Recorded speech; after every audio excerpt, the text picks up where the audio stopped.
Imagine a chilling secret buried in the dusty archives of American history. A powerful Southern plantation owner, drowning in debt and desperation, does the unthinkable. He legally sells his own daughter into servitude to one of his enslaved men. This isn't some twisted fairy tale. It's a real, documented nightmare from the antebellum South that exposes the rotten core of a society built on human bondage. If you think you know the horrors of slavery, wait until you hear how this forbidden transaction sparked a brilliant revenge plot that brought down empires and freed hundreds. Stay tuned. This story will grip you from start to finish and make you question everything about justice and power. In the silent, dust-choked archives of the Mississippi Historical Society, tucked away in a collection of pre-war agricultural records, lies a heavy leather-bound ledger. Its pages are brittle, the color of old bone, and filled with the mundane accounting of a 19th-century cotton plantation. Records of crop yields, equipment costs, and the purchase of human lives listed with the same dispassion as sacks of seed, but on a single page dated September 23, 1842. A handwritten entry breaks the monotonous rhythm of commerce. The ink, a faded sepia, spells out a transaction so bizarre, so contrary to the ironclad laws of its time, that historians have debated its authenticity for over a century. It is not a record of cotton sold or land acquired. It reads, "For full and final settlement of all outstanding debts of chance, I hereby convey the person and temporal servitude of my daughter, Amelia Hawthorne, to the Negro Jonah, property of this estate." The statement is signed with a flourish by the plantation's master, Elijah Hawthorne. It is a document that should not exist in the rigid, brutal hierarchy of the antebellum South. A white woman, especially the daughter of a wealthy landowner, was positioned just beneath the angels. An enslaved man was legally classified as cattle, equivalent to livestock. The idea of one being sold to the other was not just illegal, it was an unthinkable perversion of the natural order. An act of social suicide, and yet the ink is real.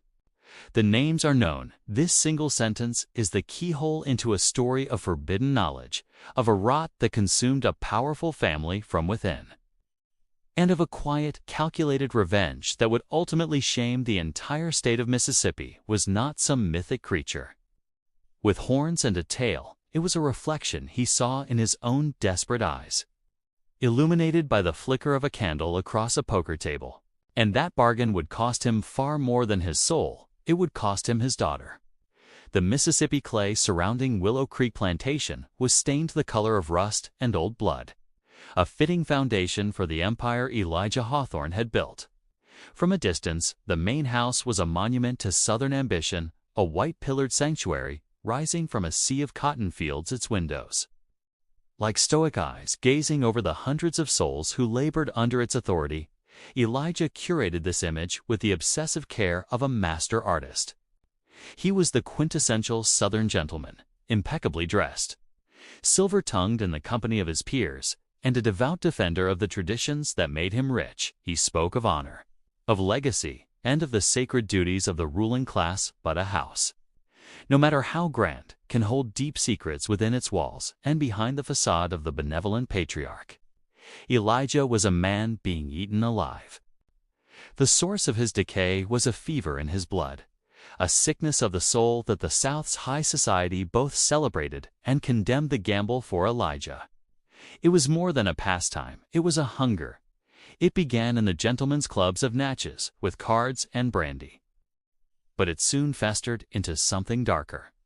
He sought out the secret high-stakes games held in the back rooms of taverns and on steamships churning down the Mississippi River, games where entire fortunes could be won or lost on the turn of a single card. There, among ruthless men who smelled desperation like sharks smelled blood, the veneer of the gentleman was stripped away.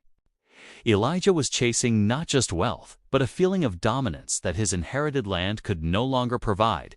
He was borrowing against future crops, selling off parcels of land in secret, and sinking his family into a chasm of debt, all while maintaining the illusion of unshakable prosperity. The enslaved people of Willow Creek knew the truth. They saw the strain in his face after his nighttime excursions. They heard the desperate, whispered arguments with bankers in his study. And they felt the lash bite deeper when his losses made him cruel. They knew the master of the great house was living on borrowed time. And they wondered what would happen when the bill finally came due. He believed his daughter Amelia was the one pure, untouchable symbol of his status, a testament to his family's grace, but in his heart, every possession has a price, and every angel has a breaking point. Amelia Hawthorne was a flame trapped in a glass lantern to the outside world. She was the perfect embodiment of Southern femininity, graceful, accomplished in music and French. Her beauty, a polished reflection of her father's station, she was the jewel of Willow Creek. Paraded at cotillions and church socials, her future marriage, it's a strategic alliance that would further solidify the Hawthorne dynasty. Elijah saw her as his finest possession, proof that for all his hidden vices, he could still produce something of immaculate value, but Amelia was her father's daughter in ways he could never comprehend. Beneath the silks and scripted pleasantries was a mind as sharp and cold as a surgeon's scalpel. She saw the world not as it was presented, but as it truly was. She saw the hollow piety of the sermons, the brittle smiles of her suitors, and the silent, bottomless suffering that irrigated the cotton fields with human misery. Her relationship with her father was a masterful performance. She played the part of the beautiful, adoring daughter, for she knew that his affection was a shield, albeit a fragile one. But in the quiet moments from the balcony overlooking the grounds, she was a prisoner, studying the architecture of her cage. She learned to read the ledgers her father left open on his desk, understanding the terrifying math of his debts long before he admitted them to himself. She watched the way he treated the people he owned. His casual cruelty, a stark contrast to his public proclamations of paternal care, and her gaze would often settle on the forge, where the rhythmic clang of a hammer seemed to be the only honest sound in a world built on lies there. A man named Jonah worked, a figure of immense physical power and an even greater, more unnerving stillness in a society that trained her to see men like him as invisible, as tools. Amelia saw something more.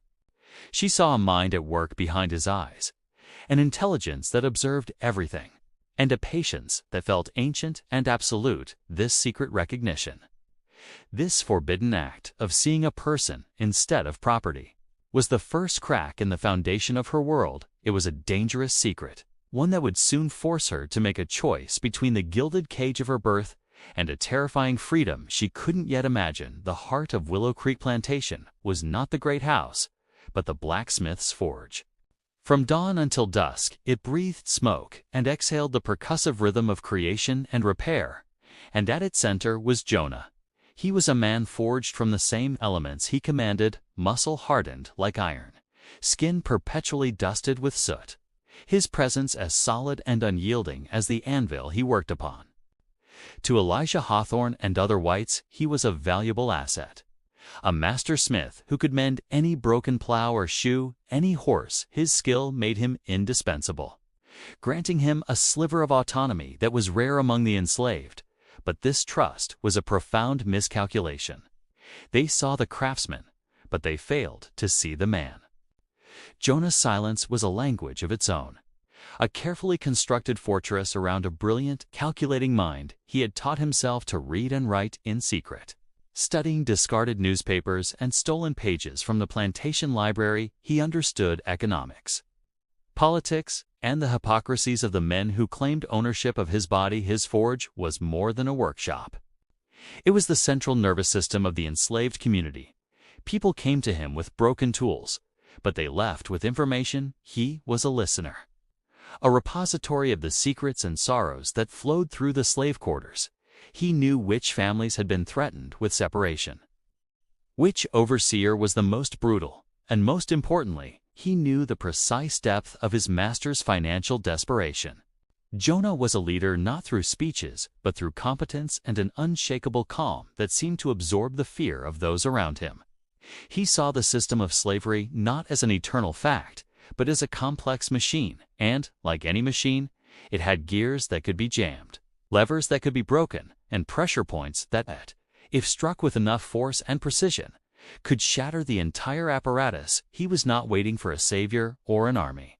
He was biding his time, gathering resources, and watching his master walk deeper and deeper into a trap of his own making.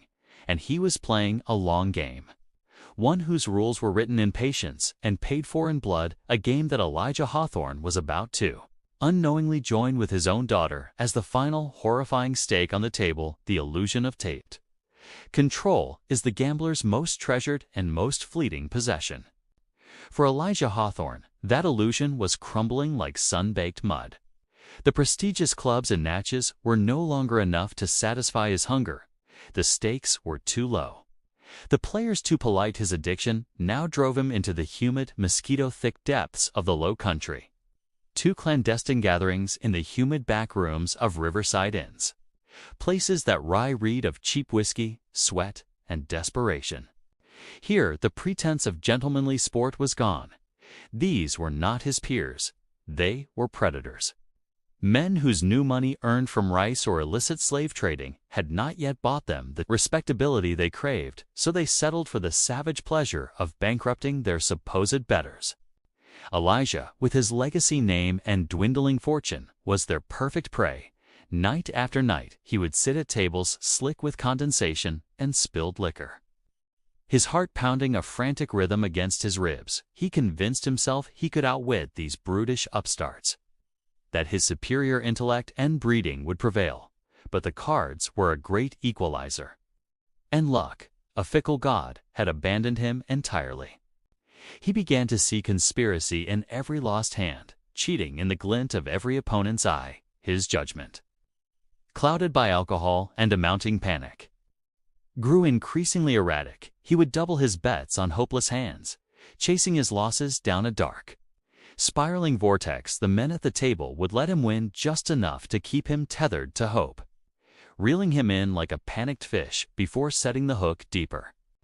The debts were no longer abstract figures in a ledger. They were a physical weight, a phantom hand squeezing the air from his lungs. Creditors' letters arrived with chilling frequency. His overseer reported that the plantation's accounts were empty, that they could not afford to purchase supplies for the coming winter. Elijah was trapped. The very empire he was meant to command was now the cage that would hold him as he starved. He needed one great win, one night to reverse his fate and restore the natural order, and he knew of only one man who had enough capital and enough malice to offer him such a game. A rival planter named Harlan Whitaker, a man who would enjoy watching Elijah lose more than he would enjoy winning the money itself. Harlan Whitaker was a man carved from Mississippi granite and ambition, while Elijah Hawthorne had inherited his status. Whitaker had built his from the ground up through ruthless efficiency and a complete absence of sentiment. His plantation, Shadowbrook, was run less like a farm and more like a factory, its profits maximized by methods so brutal they were whispered about. Even in a society accustomed to cruelty, Whitaker despised the old planter aristocracy, viewing them as weak, decadent fools coasting on the laurels of their ancestors. He saw Elijah as the prime example of this decay, a man of supposed honor who was in reality a fraud propped up by a name he hadn't earned for years. Whitaker had been a shadow at Elijah's poker games, a silent partner in his ruin. He often financed the other players, extending them credit to ensure they could keep bleeding Elijah dry. It was not about the money for Whitaker. It was a strategic demolition. Each dollar Elijah lost was a brick pulled from the foundation of his house, a crack in the pillar of his pride. Whitaker wanted to see Willow Creek fall, not just to acquire its land, but to prove the superiority of his own cold, pragmatic worldview over Elijah's hollow traditions. He knew the depths of Elijah's debt better than Elijah himself did. He held the mortgages, he owned the markers. He had been patiently waiting for the moment when Elijah would have nothing left to lose, the moment of absolute desperation when a man is no longer a man but a cornered animal. That moment had now arrived. Whitaker agreed to one final winner-take-all game to be held in the private study of his own mansion. The invitation was an act of supreme humiliation. Forcing Elijah to come to his rival's home as a supplicant, the stakes were set. Willow Creek, its land, its buildings, its equipment, and every enslaved person on it against the full sum of Elijah's debt. It was a wager that could save him or erase him from existence, but as Elijah made his way to Shadow Brook on that fateful night, he was oblivious to the true nature of the trap. Harlan Whitaker had no intention of ending the night as the new master of Willow Creek. He had devised a far more twisted, more personal price for Elijah's soul. The study at Shadow Brook was a hunter's den, paneled in dark mahogany and decorated with the mounted heads of deer and bear. Their glass eyes staring down with vacant judgment, the air was thick with the smoke of expensive cigars. Harlan Whitaker sat opposite Elijah at a heavy oak table, a bottle of bourbon and 2 glasses between them. There were no other players. This was not a game of chance among equals. It was an execution. Whitaker dealt the cards with the slow, deliberate movements of a man savoring every moment. For hours, the game unfolded in a haze of alcohol and suffocating tension. The bourbon, which Whitaker barely touched, worked its poison on Elijah, dulling the edges of his fear and replacing it with a reckless false confidence. He won a few small hands early on, a calculated move by Whitaker to inflate his ego and encourage bigger risks. The pile of chips representing Willow Creek. His entire world dwindled with each hand a 5-card draw. Elijah's hands began to shake, sweat beaded on his brow.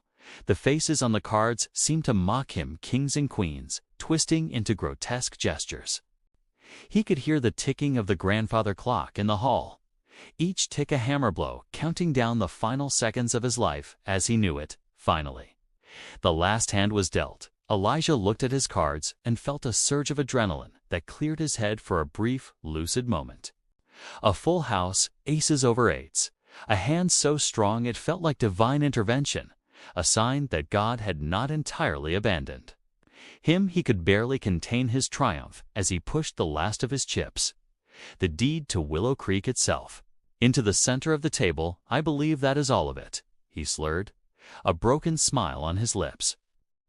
Whitaker looked at Elijah's hand, then slowly, almost regretfully, laid down his own cards for kings. And almost statistical impossibility, the air left Elijah's body in a single ragged gasp. It was over. The clock in the hall chimed midnight. He was nothing, a landless penal specter, as Whitaker gathered the deeds and markers. Elijah stared into the abyss of his own ruin, but the final horror was yet to come. For Harlan Whitaker was not finished with him yet. Elijah sat frozen, the empty bourbon glass trembling in his hand. The silence in the room was absolute, broken only by the rustle of paper as Whitaker neatly stacked the documents that represented the sum of Elijah's existence. "A pity," Whitaker said, his voice devoid of any actual sympathy. "Willow Creek is a fine piece of land, but I find the prospect of managing your affairs rather tedious." He leaned back in his chair, the candlelight carving his face into a cruel mask of shadows and sharp angles. "The truth is, Hawthorne, I don't want your land, I don't want your cotton, and I certainly don't want your people. What I want is to see you stripped of the one thing you believe still makes you a man of honor. Your name, your legacy." Elijah looked up, his eyes bloodshot and uncomprehending. "What could be worse than this, Whitaker?" Let the silence hang for a moment longer before delivering the final, devastating blow. "Your debt is not yet paid," he continued, his voice dropping to a conspiratorial whisper. "You have one asset left that I find intriguing, an asset of unparalleled beauty and pristine lineage. Your daughter." A wave of nausea washed over Elijah. He thought he was being asked to arrange a marriage, a forced union to seal his disgrace. But Whitaker's intention was something far more primitive, far more degrading. "I am not a patient man when it comes to courtship." Whitaker sneered. "I propose a new wager, a final addendum to our business tonight. You will sign a contract, not of marriage, but of service indenture. Your Amelia will be transferred to my household for a period of 1 year to serve as I see fit in exchange." I will return to you a small, worthless parcel of your land. Enough for a cabin to die in. You will live out your days knowing your precious bloodline ends in my service. It was a proposition of such profound, calculated cruelty that it defied all codes of conduct, even among men like them. Whitaker was not seeking a wife. He wanted to own a Hawthorne. He wanted to break her, to sully her, and in doing so, to annihilate the very idea of Elijah's legacy. Elijah Hawthorne, the proud patriarch, the defender of Southern honor, was being asked to sell his own child into a state of bondage. And the worst part was, in the deepest, most rotted corner of his soul, he was actually considering it just as Elijah Hawthorne was about to take the pen to sign away his daughter's life for a scrap of worthless land. A sharp knock echoed through the study. It was a sound so out of place in the late-night stillness that both men startled. Whitaker, irritated by the interruption, barked for the intruder to enter. The door opened to reveal a man who belonged to neither of their worlds. He was dressed in the severe, practical clothing of a city lawyer or clerk. His face pale and impassive, his eyes holding a neutral efficiency that seemed alien in this room of raw, primal emotion. He carried a heavy leather satchel. "Mr. Whitaker, Mr. Hawthorne," he said, his voice calm and clear, cutting through the thick, alcoholic air. "Forgive the intrusion. My name is Theodore Langston. I am here on behalf of a client with an interest in the evening's proceedings." Whitaker was on his feet in an instant, his face contorted with rage. "This is a private matter. Get out." The man Langston did not flinch. He walked calmly to the table, opened his satchel, and began to remove stacks of currency bound neatly with twine. The sight of the money, more cash than Elijah had seen in years, was mesmerizing. "My client understands that Mr. Hawthorne's debt to you, including all mortgages and markers, amounts to $48,000. Langston stated, as if discussing the price of cotton my client is prepared to purchase this debt in its entirety right now in cash. The offer was stunning. It was one thing to hold debt on paper, but to have it liquidated in a single moment with hard currency was unheard of for Whitaker. It was the difference between a long, satisfying revenge and a simple, boring business transaction. He stared at the money, then at Elijah, his mind racing. He could refuse, of course, but a cash offer of that magnitude, legally presented, was difficult to dismiss. It would settle his accounts and make him one of the most cash-wreck planters in the state, but who could possibly possess this kind of liquidity and have an interest in the fate of Elijah Hawthorne, a rival from Natchez, a foreign investor? The mystery hung in the air, thick and potent, completely rewriting the end of a story that Whitaker thought he had already finished. Harlan Whitaker's greed warred with his sadism, and greed won. The sight of that much cash was an aphrodisiac. He couldn't resist with a snarl of frustrated fury. He agreed to the sale for the next hour. Theodore Langston orchestrated the transfer with cold, methodical precision. Documents were examined, figures were confirmed, and a bill of sale was drafted. The debt, and with it, the fate of Elijah Hawthorne and Willow Creek, was transferred to a new, anonymous owner.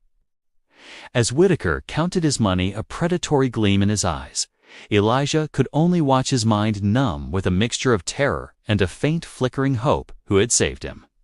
And what would this new master demand when the transaction was complete?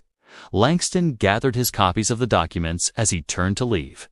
Elijah finally found his voice. "Who?" T rasped. "Who is your client?" Langston paused at the door and turned, his expression for the first time showing a flicker of something other than professional detachment. It might have been pity, or perhaps something closer to contempt. "The gentleman who now holds your debt," he said, his words precise and devastating, "is a blacksmith by the name of Jonah. He is, I believe, your property." The statement landed in the silent room like a cannonball for a moment. Neither Elijah nor Whitaker could process it. The words made no sense, as if spoken in a foreign language. Jonah, a slave, it was impossible, a fantasy, a grotesque joke. Their entire world, the very physics of their society, was built on the principle that men like Jonah were objects, not actors. They could be bought and sold, they could not buy. And yet, the money was real. The legal documents were binding. Theodore Langston did not seem like a man who engaged in elaborate pranks. The blood drained from Elijah's face as the horrifying, world-altering truth began to sink in. He had not been saved from the devil. He had just been sold to a different one, a devil who had been living in his own backyard, watching him, studying him, and waiting for the perfect moment to claim not just his plantation, but his very soul. He was now owned in every way that mattered by the man he owned. How does a slave acquire a fortune to men like Elijah and Whitaker? The question was unanswerable because the premise was unthinkable. Their worldview did not allow for the possibility of black agency, intelligence, or economic power. But beneath the floorboards of the official Southern economy, another, more resilient one had long been thriving in the shadows. It was an invisible economy, a complex web of secret enterprise and communal trust built in defiance of the slave state it operated in the hush of night, in the moments and spaces stolen from the masters. Enslaved people who were permitted small garden plots would sell their surplus vegetables.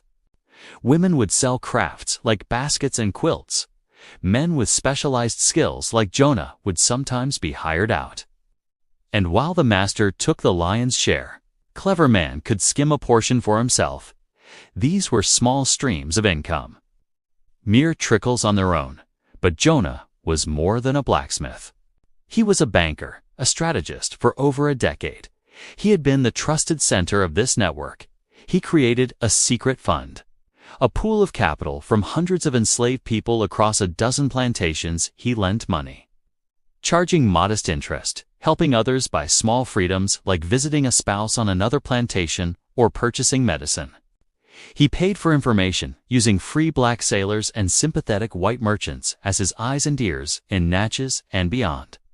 He knew which planters were in debt, which crops were likely to fail, and who was cheating at cards. He had been tracking Elijah Hawthorne's financial decline for years with the patience of a spider weaving its web. The $48,000 was not his fortune. It was a war chest, the accumulated hope and defiance of a community, consolidated and wielded by a single brilliant mind. It was the product of 1,000 tiny sacrifices, 1,000,000 stolen moments, all invested in a single audacious plan to purchase not just a man's debt, but a foothold on the path to freedom. The money was not a miracle. It was a weapon forged in plain sight. Over years of patient, silent labor, Elijah returned to Willow Creek in the pre-dawn gray. A ghost drifting back to his own tomb, the legal reality was still sinking in. A poison seeping into his mind. He was no longer the master of Willow Creek. He was a tenant, a steward living at the mercy of his own slave. He spent the next day in his study, drinking himself into a stupor, waiting for the final blow. It came as before, in the form of the lawyer, Theodore Langston. He arrived late the next afternoon, his demeanor as crisp and impersonal as ever. He was there to deliver the terms of his client. Mr. Jonah has no desire to displace you from your home. Mr. Hawthorne Langston began setting a new document on the polished desk between them. Nor does he wish to assume the day-to-day management of the plantation. He is, as you know, a man with his own profession. Elijah stared at him, suspicion and fear wearing in his eyes. What does he want? Langston's gaze did not waver. He wants collateral, a guarantee on your debt and your future cooperation. He wants the same terms proposed last night by Mr. Whitaker. Elijah's blood ran cold. He wants my daughter. He requires the indenture of Miss Amelia Hawthorne. Langston corrected him, his choice of words deliberate and precise. A 1-year contract of temporal servitude to be served here at Willow Creek under his direct authority. She will answer to him. Her duties will be assigned by him. All legal authority over her person, short of life and limb, will be transferred to him. It was a move of breathtaking genius and cruelty. Jonah had not only saved Amelia from Whitaker's clutches, he had co-opted the very instrument of humiliation and turned it into his own source of power. Elijah was presented with a choice that was no choice at all. He could refuse, in which case Jonah would call in the entire debt, seize Willow Creek, sell it piece by piece, and leave him utterly destitute. Or he could submit to this final unthinkable degradation. He would keep a roof over his head. But in exchange, he would have to watch his daughter every day serve the man he once owned. With a hand that shook so violently he could barely hold the pen, Elijah Hawthorne uncapped the inkwell and signed his name. The contract was sealed. The impossible ledger entry was now a reality, and the quiet, orderly nightmare at Willow Creek Plantation was about to begin the day after the contract was signed. A new and poisonous silence fell over Willow Creek. The established rhythms of the plantation continued. The bell rang at dawn. The work crews marched to the fields. The great house was cleaned, but the spirit that animated it all had been fundamentally broken. The hierarchy that was as essential to this world as air and water had been inverted, creating a reality that nobody knew how to navigate. Elijah Hawthorne became a recluse, a specter haunting the halls of his own home. He locked himself in his study for days. The clinking of a bottle against a glass, his only communication with the outside world when he did emerge. His eyes were wild with a mixture of impotent rage and profound terror. He would stare at Jonah across the grounds, the man who is both his property and his master, his expression a mask of confusion and hate for the other enslaved people. The event was a source of bewilderment and fear. They saw that the master was broken, and they saw that their Jonah now moved with a new, unspoken authority, but they didn't understand the mechanism of the change. It was a miracle wrapped in a threat. Had Jonah made a deal with the devil, or had he become one himself? They treated him with a new, cautious reverence there. Difference now laced with a palpable awe that was far more real than the fear they had ever shown Elijah. Amelia, meanwhile, existed in a state of suspended animation. She was no longer Miss Hawthorne, the lady of the manor. But she was not yet a servant in any conventional sense. She waited. The first official interaction came on the third day. Jonah approached her, not in the house, but in the garden, a neutral space between the fields and the mansion. He did not bow his head as he once would have. He met her gaze directly. His voice was quiet, yet it carried the weight of his new legal authority. "Miss Amelia," he began, the name both a courtesy and a reminder of the chasm that had once separated them. "Your duties will begin tomorrow. You will report to the kitchens. You will be assisting the head cook, Martha. She will be your supervisor." He was not assigning her the work of a field hand, but he was placing her under the command of another enslaved woman. A calculated and profound shift in her status. It was the first move in a complex game, and as Amelia simply nodded in acceptance, neither of them betrayed the slightest hint that this was all going exactly according to plan. A secret of this magnitude could not be contained by the fences of Willow Creek. It seeped out like a fever, carried on the tongues of wagon drivers, whispered between ladies over tea, and debated by men on the steps of the county courthouse. The story of Elijah Hawthorne's fall from grace became the most scandalous piece of folklore in northern Mississippi. The tale twisted as it traveled. In some versions, Elijah had gone mad from drink and signed his daughter away in a fit of delusion. In others, the blacksmith Jonah was a sorcerer, a practitioner of dark arts who had ensnared his master's soul. But the core facts, however embellished, remained the same. A white daughter of the planter elite was now legally bound to her father's slave. The reaction from the surrounding community was a tidal wave of revulsion and morbid fascination. Carriages began to take slow, deliberate detours past the gates of Willow Creek, their occupants hoping to catch a glimpse of the disgraced old friends of Elijah now crossed the street to avoid him. Invitations to social events ceased to arrive. The Hawthorne name, once a symbol of aristocratic pride, became a byword for degeneracy and ruin. The shame was not just Elijah's, it was communal. His actions were seen as a stain on the entire planter class, a confirmation of the darkest accusations made by abolitionists, that the system of slavery was a morally corrosive force that could degrade the master as much as the slave. Local preachers delivered veiled sermons on the sins of pride and gambling. Their congregations, all knowing exactly who the true subject was, but for all their horror and sanctimonious judgment. They were all missing the most vital part of the story. They believed they were witnessing a tragic, bizarre anomaly. The pathetic end of a flawed man. They had no idea they were actually seeing the brilliant opening move of a revolution. A conspiracy so deep and so audacious that its truth would have shattered their society far more than any single scandalous contract ever could. They saw a house in chaos, but they were blind to the architects who had so carefully designed its demolition to truly understand the events at Willow Creek. We must treat the official record, the ledger, the gambling debts, the contract of indenture. As a piece of theater, it was a meticulously crafted performance designed for a specific audience. Intended to explain an impossible event in terms the audience could, however, grudgingly accept the predictable ruin of a gambling addict. But the performance concealed the real story that was happening backstage. What transpired in Harlan Whitaker's study was not a game of chance. It was the execution of a trap. Elijah Hawthorne's loss was not a matter of luck. It was a mathematical certainty. The intervention by the lawyer was not a fortunate coincidence. It was a planned contingency and Jonas to Nunes. Acquisition of the debt was not an act of opportunism. It was the endgame of a long and patient campaign. The central flaw in the worldview of men like Elijah and Whitaker was their inability to conceive of their slaves as strategic thinkers. They could imagine a violent rebellion, an uprising with cane knives and torches. They could not, in their wildest nightmares, imagine a financial one.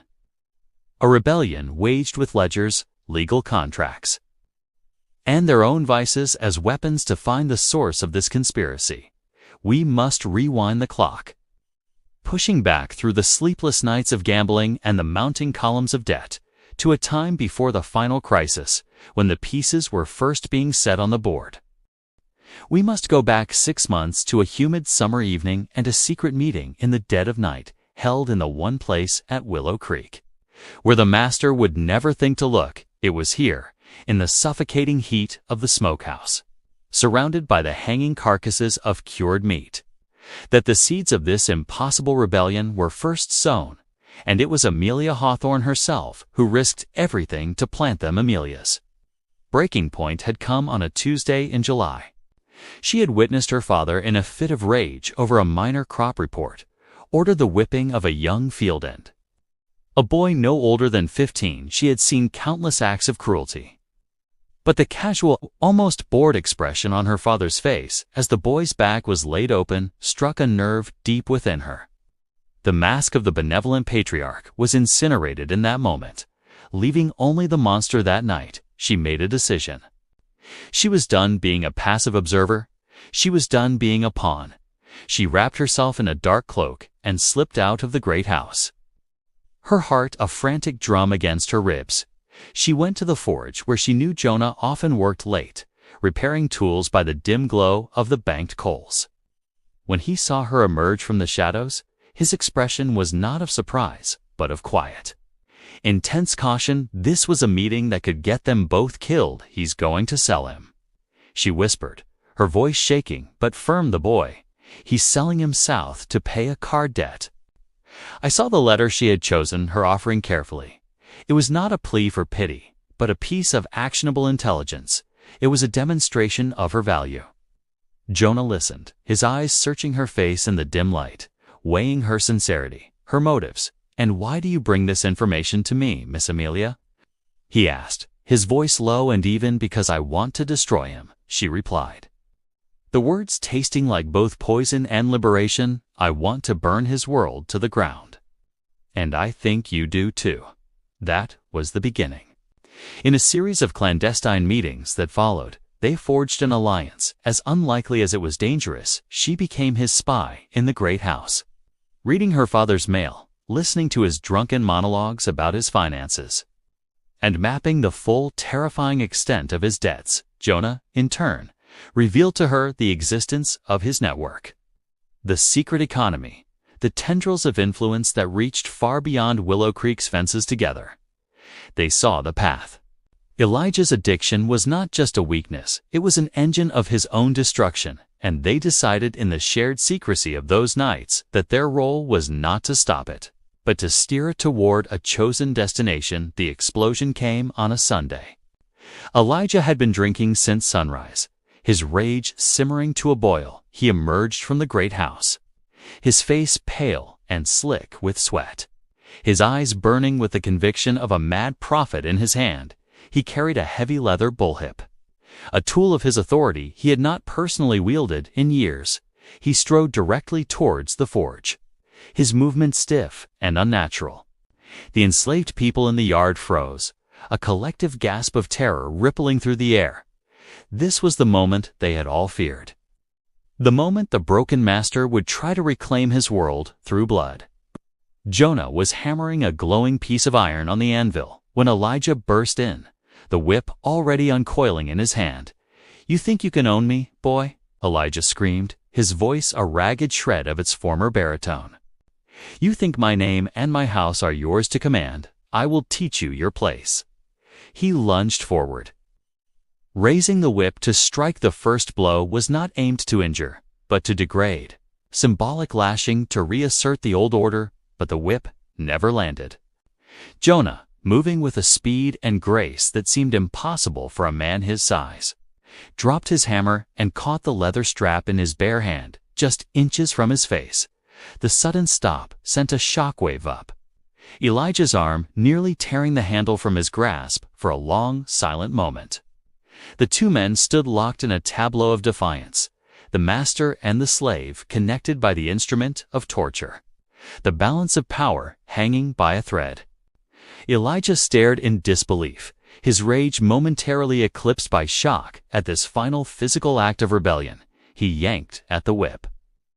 But Jonah's grip was like iron. The master was, for the first time in his life, physically powerless against the man he legally owned. But the confrontation was not destined to be a simple contest of strength.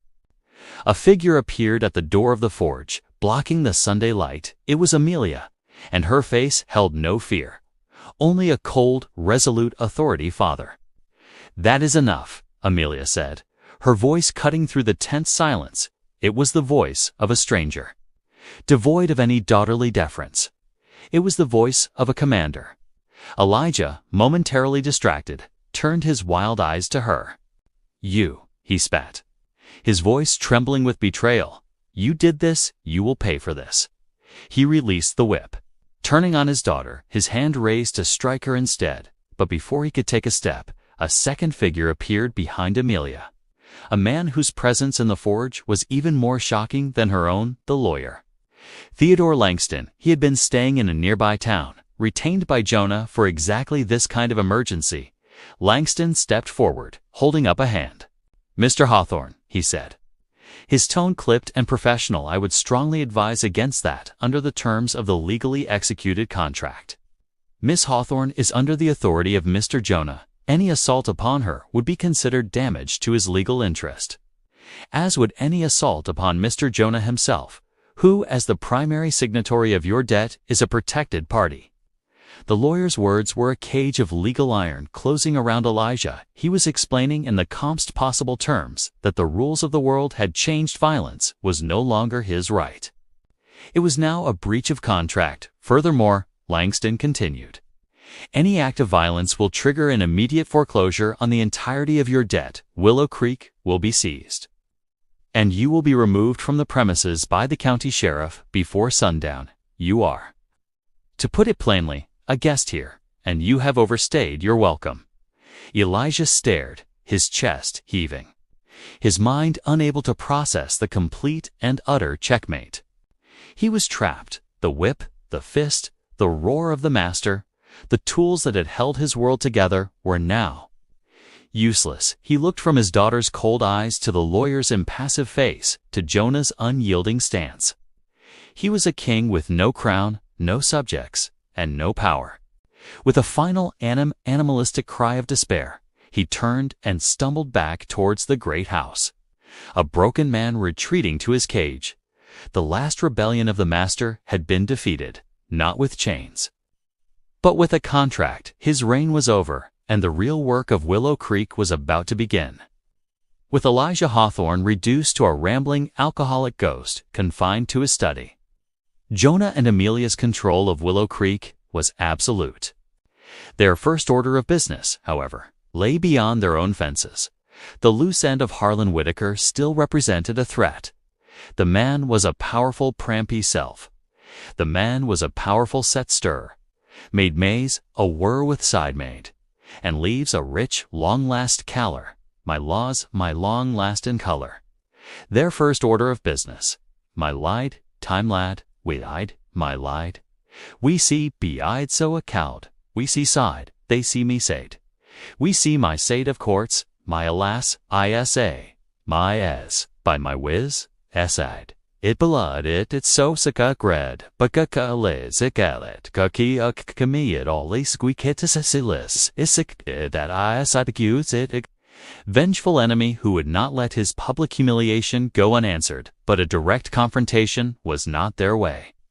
Their methods were far more subtle and devastating, using the same network that had brought Elijah down.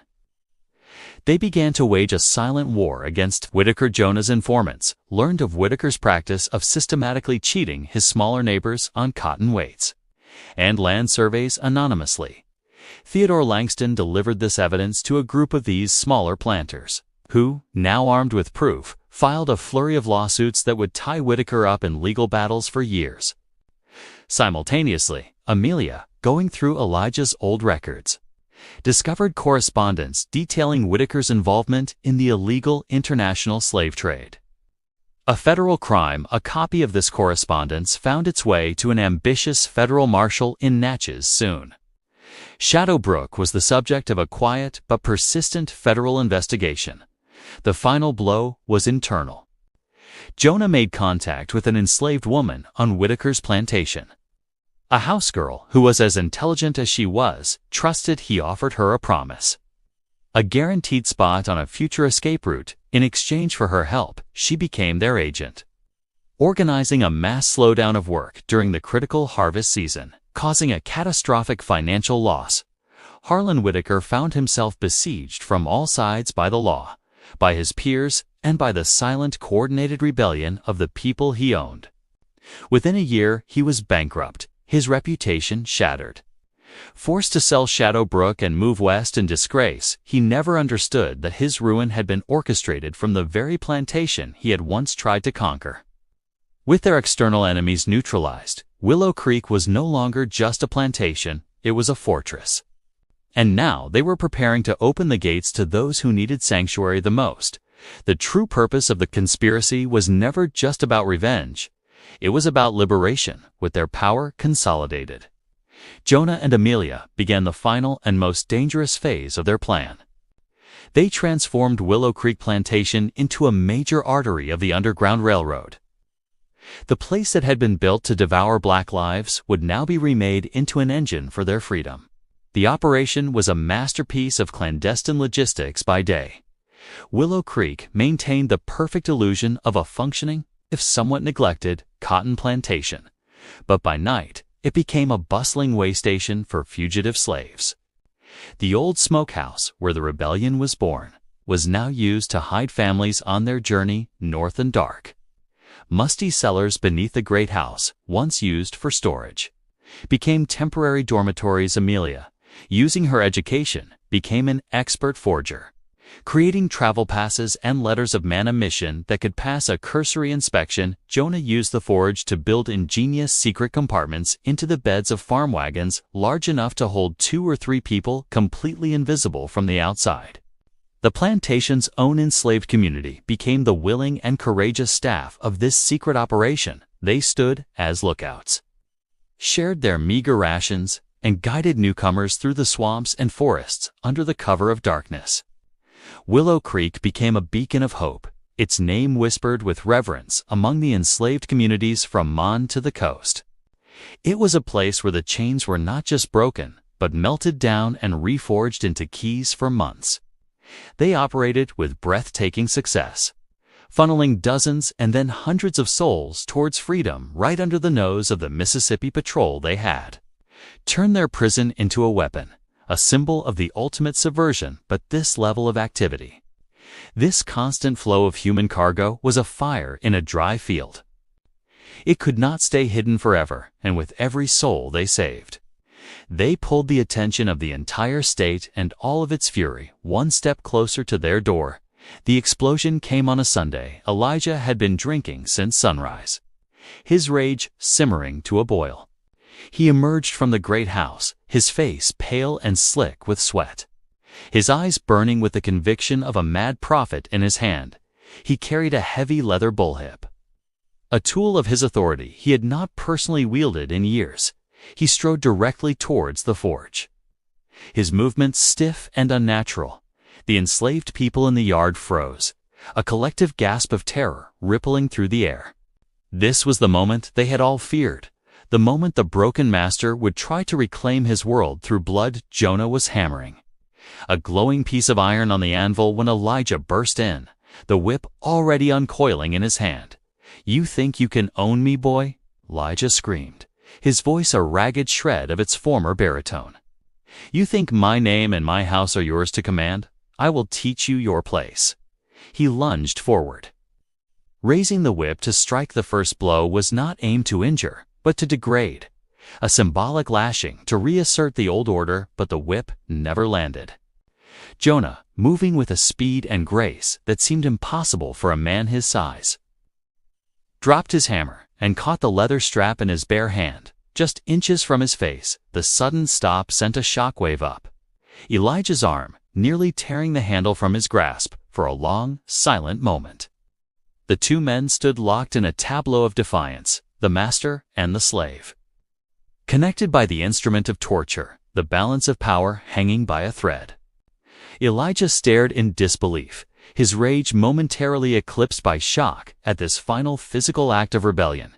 He yanked at the whip, but Jonah's grip was like iron. The master was, for the first time in his life, physically powerless against the man he legally owned. But the confrontation was not destined to be a simple contest of strength. A figure appeared at the door of the forge, blocking the Sunday light. It was Amelia, and her face held no fear, only a cold, resolute authority. "Father, that is enough," Amelia said, her voice cutting through the tense silence. It was the voice of a stranger, devoid of any daughterly difference. It was the voice of a commander. Elijah, momentarily distracted, turned his wild eyes to her. "You," he spat, his voice trembling with betrayal. "You did this. You will pay for this." He released the whip, turning on his daughter, his hand raised to strike her instead. But before he could take a step, a second figure appeared behind Amelia, a man whose presence in the forge was even more shocking than her own, the lawyer Theodore Langston. He had been staying in a nearby town, retained by Jonah for exactly this kind of emergency. Langston stepped forward, holding up a hand. "Mr. Hawthorne," he said, his tone clipped and professional, "I would strongly advise against that. Under the terms of the legally executed contract, Miss Hawthorne is under the authority of Mr. Jonah. Any assault upon her would be considered damage to his legal interest, as would any assault upon Mr. Jonah himself, who, as the primary signatory of your debt, is a protected party." The lawyer's words were a war cage of legal iron closing around Elijah. He was explaining in the calmest possible terms that the rules of the world had changed. Violence was no longer his right, it was now a breach of contract. Furthermore, Langston continued, "Any act of violence will trigger an immediate foreclosure on the entirety of your debt. Willow Creek will be seized, and you will be removed from the premises by the county sheriff before sundown. You are, to put it plainly, a guest here, and you have overstayed your welcome." Elijah stared, his chest heaving, his mind unable to process the complete and utter checkmate. He was trapped. The whip, the fist, the roar of the master, the tools that had held his world together, were now useless. He looked from his daughter's cold eyes to the lawyer's impassive face, to Jonah's unyielding stance. He was a king with no crown, no subjects, and no power. With a final animalistic cry of despair, he turned and stumbled back towards the great house, a broken man retreating to his cage. The last rebellion of the master had been defeated. Not with chains, but with a contract, his reign was over. And the real work of Willow Creek was about to begin. With Elijah Hawthorne reduced to a rambling alcoholic ghost confined to his study. Jonah and Amelia's control of Willow Creek was absolute, their first order of business. However, lay beyond their own fences. The loose end of Harlan Whitaker still represented a threat. The man was a powerful, vengeful enemy who would not let his public humiliation go unanswered. But a direct confrontation was not their way. Their methods were far more subtle and devastating. Using the same network that had brought Elijah down, they began to wage a silent war against Whitaker. Jonah's informants learned of Whitaker's practice of systematically cheating his smaller neighbors. On cotton weights and land surveys anonymously, Theodore Langston delivered this evidence to a group of these smaller planters, who now, armed with proof, filed a flurry of lawsuits that would tie Whitaker up in legal battles for years. Simultaneously, Amelia, going through Elijah's old records, discovered correspondence detailing Whitaker's involvement in the illegal international slave trade, a federal crime. A copy of this correspondence found its way to an ambitious federal marshal in Natchez soon. Shadow Brook was the subject of a quiet but persistent federal investigation. The final blow was internal. Jonah made contact with an enslaved woman on Whitaker's plantation, a house girl who was as intelligent as she was trusted. He offered her a promise, a guaranteed spot on a future escape route. In exchange for her help, she became their agent, organizing a mass slowdown of work during the critical harvest season, causing a catastrophic financial loss. Harlan Whitaker found himself besieged from all sides by the law, by his peers, and by the silent, coordinated rebellion. Of the people he owned, within a year he was bankrupt, his reputation shattered, forced to sell Shadow Brook and move west in disgrace. He never understood that his ruin had been orchestrated from the very plantation he had once tried to conquer. With their external enemies neutralized, Willow Creek was no longer just a plantation, it was a fortress, and now they were preparing to open the gates to those who needed sanctuary the most. The true purpose of the conspiracy was never just about revenge, it was about liberation. With their power consolidated, Jonah and Amelia began the final and most dangerous phase of their plan. They transformed Willow Creek Plantation into a major artery of the Underground Railroad. The place that had been built to devour black lives would now be remade into an engine for their freedom. The operation was a masterpiece of clandestine logistics by day. Willow Creek maintained the perfect illusion of a functioning, if somewhat neglected, cotton plantation, but by night it became a bustling way station for fugitive slaves. The old smokehouse, where the rebellion was born, was now used to hide families on their journey north. The dark, musty cellars beneath the great house, once used for storage, became temporary dormitories. Amelia, using her education, became an expert forger, creating travel passes and letters of manumission that could pass a cursory inspection. Jonah used the forge to build ingenious secret compartments into the beds of farm wagons large enough to hold 2 or 3 people, completely invisible from the outside. The plantation's own enslaved community became the willing and courageous staff of this secret operation.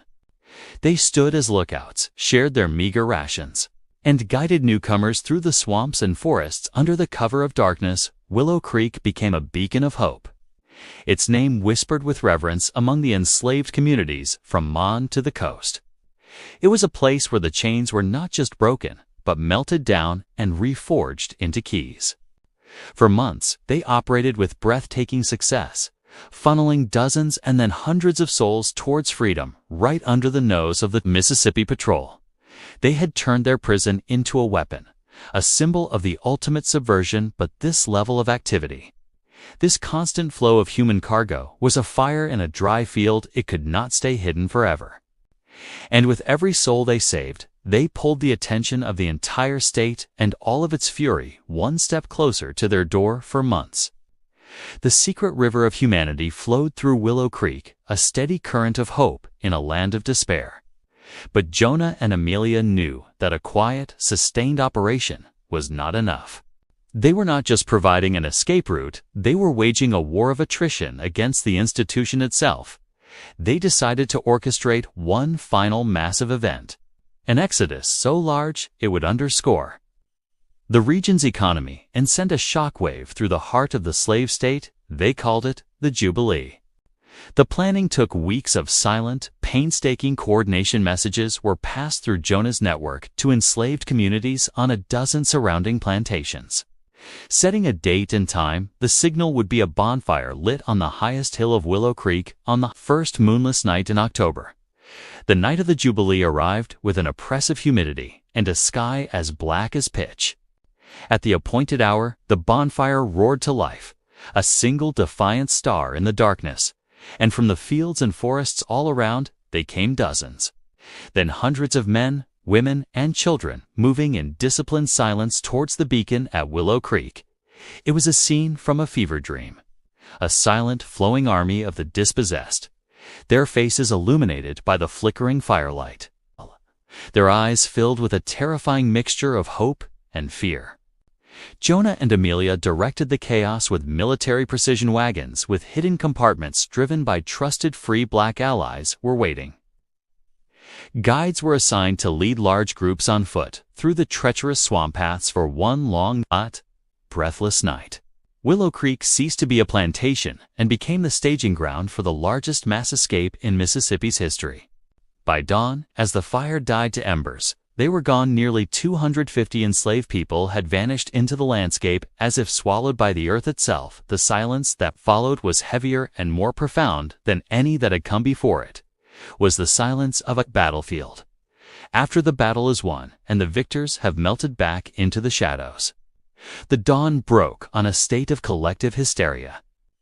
When the overseers on a dozen plantations found their slave quarters nearly empty, a panic unlike any seen before erupted.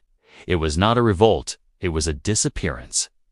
An act of mass evaporation that was somehow more terrifying. Passes were formed. Slave patrols were mobilized, and the state militia was called in. The entire county was locked down, and at the center of the storm of suspicion was Willow Creek. It was the only plantation that had not reported significant losses, a fact that was impossibly suspicious by midday.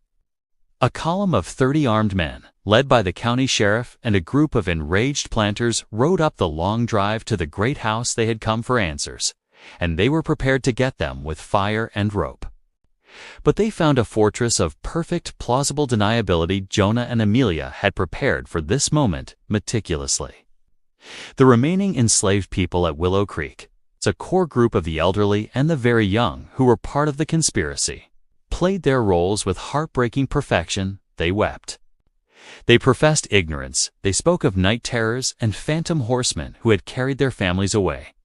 They presented a scene of such convincing fear and confusion that the investigators' certainty began to waver when the sheriff demanded to see Elijah Hawthorne. Amelia led him to the study. They found Elijah in his chair, staring at the wall, a half-empty bottle in his hand. When questioned, he began to rave. His words a tangled mess of accusations about his daughter, his blacksmith, and a vast conspiracy that had stolen his world to the sheriff. It was not a confession. It was the tragic, incoherent babbling of a man who had lost his mind to drink and shame. They searched the property for 2 days, finding nothing, no evidence, no witnesses, no proof. They left with empty hands and a burning frustration, the mystery of the great exodus unsolved. The investigation had failed, but Willow Creek was now an island surrounded by a sea of hatred and suspicion. And its time was running out. The failed investigation was Elijah Hawthorne's final crushing defeat. He had told the truth, or a frantic, paranoid version of it, to the very men who should have been his allies. And they had looked at him with pity and dismissed him as a madman. He was truly, finally alone, a prophet of his own destruction, whom no one would believe. In the weeks that followed, he withered. The last vestiges of the proud planter vanished, replaced by a gaunt, trembling creature that rarely left the confines of his room. He ceased to be a threat. He was merely a ghost, haunting the periphery of the new world that had been built on his ruins. From his window, he would watch Jonah directing the work crews with quiet authority, and he would see Amelia walking through the gardens. No longer a prisoner, but a queen surveying her domain, he saw the subtle signs of their ongoing operation. The wagons that left at odd hours. The strange faces that sometimes appeared for a day and then vanished, he saw it all, and the knowledge festered within him, a poison for which there was no antidote. His drinking intensified, no longer for pleasure or even for oblivion, but as a final act of self-annihilation, he was erasing himself one bottle at a time. The house, his ancestral home, became his tomb. The portraits of his forefathers seemed to mock him from the walls, their stern eyes judging his failure. The silence of the halls amplified the screaming in his own mind. He had lost not only his property and his daughter, but his very identity. He was a master with nothing to master, not even himself. One morning in early December, Martha, the cook, entered his study to deliver a breakfast tray he would not eat. She found him slumped in his armchair, facing the window that looked out over the fields. His eyes were wide open, fixed on the horizon. But they saw nothing. There was no mark on him, no sign of violence, but his face was contorted into a mask of pure, unadulterated terror. As if in his final moments, he had finally come face to face with the immensity of what had been done to him. The official cause of Elijah Hawthorne's death was recorded by the county coroner as apoplexy of the heart, brought on by chronic imprints and nervous exhaustion. No one questioned the diagnosis. It was a neat and tidy explanation for a messy and inconvenient man. It allowed the community to file him away as a cautionary tale. A man who had succumbed to his own moral weaknesses, the truth that he had died of a broken will.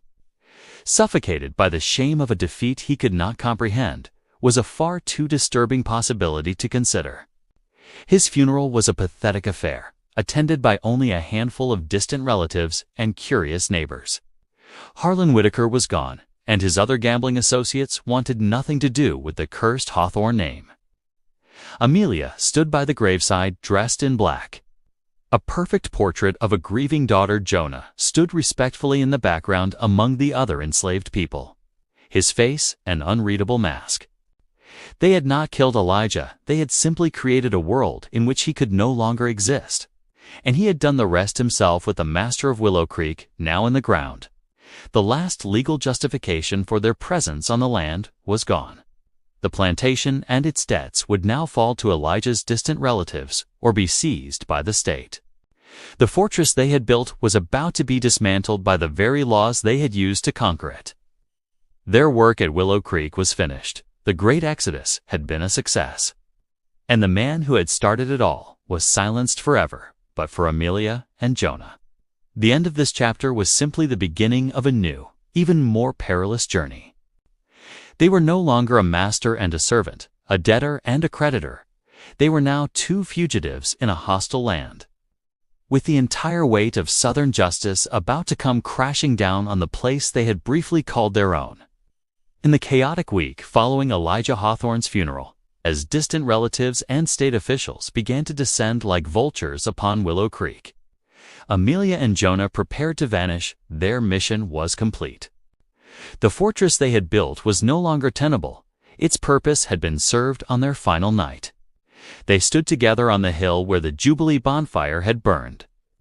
Looking down at the shadowed plantation, it was not a triumphant moment, but a somber, reflective one.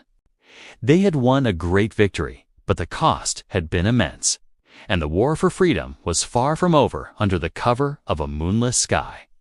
They moved with quiet efficiency. They gathered the last of the network's liquid funds. Sewn into the lining of their clothes, they entrusted the care of the few remaining elderly slaves to Martha, the cook, leaving her with enough hidden money to ensure their comfort until the inevitable seizure of the property. Their final act at Willow Creek was one of symbolic erasure in the cold embers of the Forks fire. They burned the original copy of the indenture contract, the document of Amelia's shame, and their greatest weapon. As the ink blackened and the paper turned to ash, the last legal chain that bound any of them to this land was destroyed. They did not look back as they slipped into the dark woods, joining the very escape route they had helped to create. They were no longer Amelia Hawthorne, the planter's daughter, or Jonah the blacksmith. They were just two more fugitives running north, their past a ghost story, whispered in the pines, their future an unknown and dangerous horizon. They had walked into Willow Creek as a pawn and a slave, but they walked away from it as architects of a legend, leaving behind a mystery that would confound and shame the state of Mississippi for a century to come. When the authorities and creditors finally took possession of Willow Creek, they found a hollowed-out carcass. The heart of the plantation had been ripped out. Not by force, but by a quiet, systematic dismantling. The cotton fields were overgrown. The equipment had been sold for cash or sabotaged beyond repair, and the great house was eerily silent.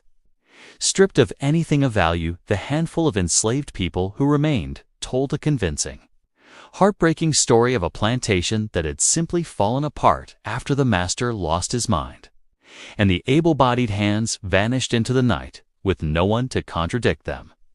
This became the official narrative. The land, devalued and tainted by scandal, was broken up and sold at auction for a fraction of its former worth. The Hawthorne name was effectively erased from the maps of the county.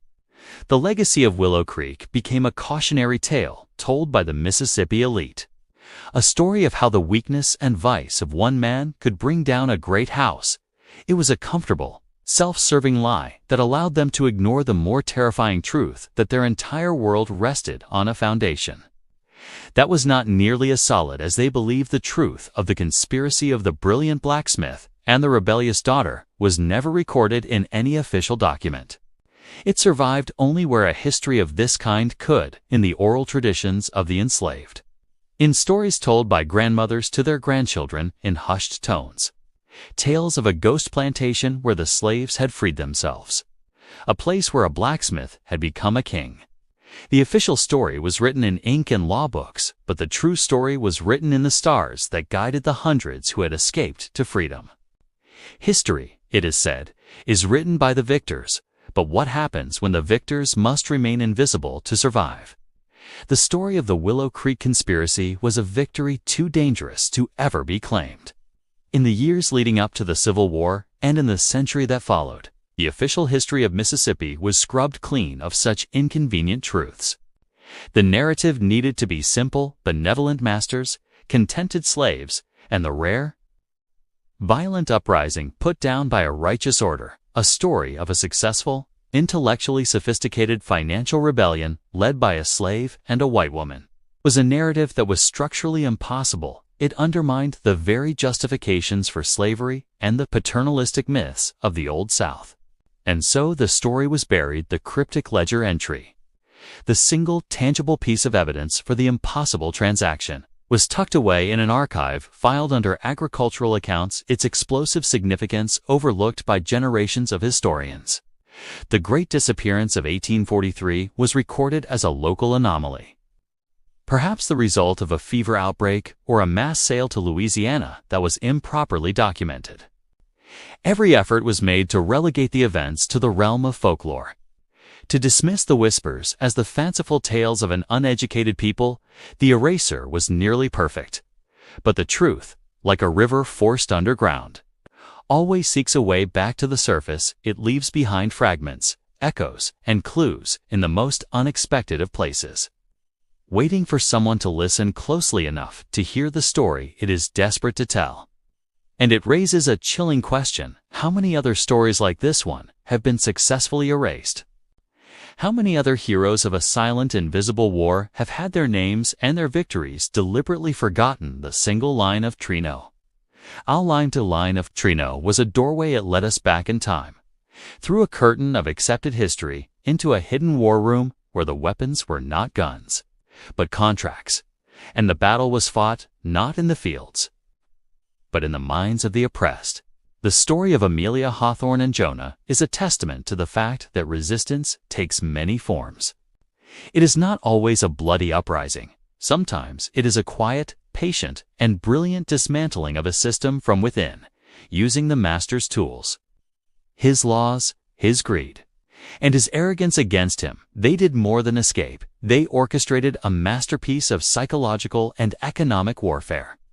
They liberated hundreds, bankrupted their enemies, and turned a symbol of oppression into a beacon of freedom, all while leaving behind a mystery that protected them long after they were gone.